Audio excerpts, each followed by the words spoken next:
Well, hello everyone. I'm Ruby Takawira and this is day 5. The United Nations estimates that over 1.2 billion children will be affected in terms of going to school due to the pandemic. In Zimbabwe, under the leadership of the Ministry of Primary and Secondary Education, the education cluster with its partners have come up with the preparedness and response plan to COVID in terms of how the education sector is going to deal with that. And there's 3 aspects to this strategy. One is about communication around COVID, information, education, and communication to mitigate the effects of the epidemic and aspects of prevention through the education sector. The second one is through development of learning materials for homeschooling, radio, print, and also online. And the third is also back to school, how we can support the education system when things are going towards normalcy and children are going to go back to school. How can we make schools a safer place and deal with the effects of the COVID response? And in terms of the educational material that we have developed, soon we will be providing a set of ECD print materials for children, ECD until grade 2, that will be made available to families and with instructions on how they can work with their children at home and towards literacy development. You might have noticed that since day 1 of lockdown, there's been a consistent supply of power.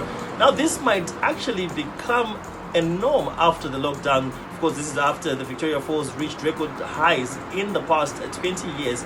The amounts of rainfall and the amounts of water which is flowing into the Victoria Falls is quite high, and the Zambezi is roaring as we speak. Meaning to say, the recharge in terms of water resources in the Kariba will be quite significant. And if the trend continues, the Kariba Dam may also be moving towards filling up, which will alleviate our challenges in terms of power generation as well as distribution. Now, enterprising youths in Mbare have decided to come up with great initiatives to combat the spread of COVID-19. We are making hand sanitizers from the knowledge that we acquired from a friend, and then we distribute them for free to the people out there. As you know, we are in Mbare, we have so many COVID people, and they also take business as usual. As we continue with our global track of what's happening with various nations in terms of lockdowns and the COVID-19 outbreak, we track to Malaga in Spain, where student Tafadzwa Matongi gives us his perspective. I just pray and hope that the situation changes, as now we're restricted from moving and we're being given fines if you're caught moving in a group of 2 people or more. And right now, as you could hear the clapping that was going on, that was the people of Spain just showing the appreciation to the healthcare workers, the people that are risking their lives. I just hope in Zimbabwe the situation doesn't get as bad as it's gotten now. We spoke to a filmmaker, John Jagu, and he's talking about how COVID-19 has affected the film industry and how they're coping. It's a tough time worldwide. Work-wise, as an artist especially, where most of our work is freelance work. For me personally, I'm taking the time now to write. I'm writing a TV series, so that's how I'm killing my time when I'm at home. And I urge everybody to comply. Let's stay home, guys. Let's exercise super hygiene. We can do it. We can flatten the curve. Stay safe.